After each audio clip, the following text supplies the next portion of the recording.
embarrassed of their own parents? How dare you be embarrassed when you're the monster? You should be embarrassed of yourself. Anyway, so a kid in my class was crying the other day, So I said, Tiffany, what's wrong? She said, my boyfriend's been cheating on me. Tiffany is 8 years old. The perfect age to start a relationship. So I said, oh my God, Tiffany, how do you know? She said, well, Joel has been sharing his sandwiches with another girl at school. Yeah, occasionally his cheese string. And on the odd occasion, his Capri Sun. I said, this is bang out of order, Tiffany. What has this girl got that you haven't? She said, well, this girl is 4 years old.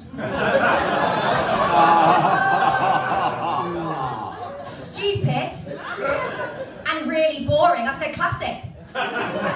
He's left you for a younger woman who he knows he can walk all over. Go and get Joel, please.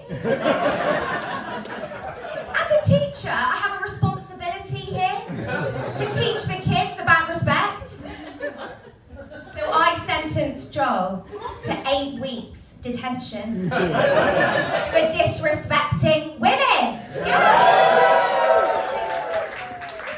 And you're probably thinking, Rebecca's a horrible teacher, fire her, take away her DBS, but no, I know what men are like. A guy that I used to date once said to me, straight after sex, are you seeing anyone? To which, I replied, I thought I was seeing you. Just last summer, I was dating this guy and he said to me, Rebecca, why is it that when me and you have sex, it feels so good? And I was like, and this was actually a really vulnerable moment from me here. I was like, well, I think maybe it's because, we might actually really like each other. He said no. It's to do with the particular shape of my penis and the particular size of your vagina. It all just slots in perfectly. But I'm glad I'm not in a relationship because I tell you what, there's one thing I can't stand, and that is couples in coffee shops. I hate them. I can't stand them. I've never once seen a couple in a coffee shop actually exchange one word to each other. Have you?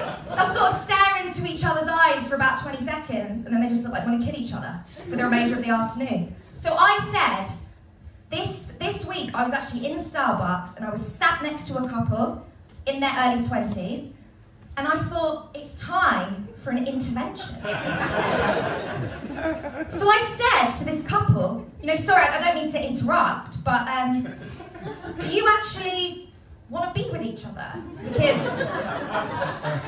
you haven't said one word to each other for like an hour. And they looked really offended. And then the guy said to me, what's your name? I said, Rebecca. He said, are you in a relationship, Rebecca? I said, no.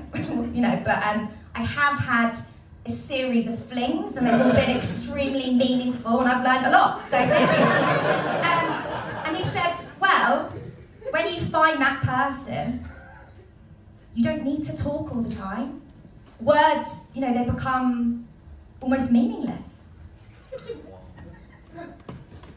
So I told him to fuck off and never speak to me again. Thank you very much.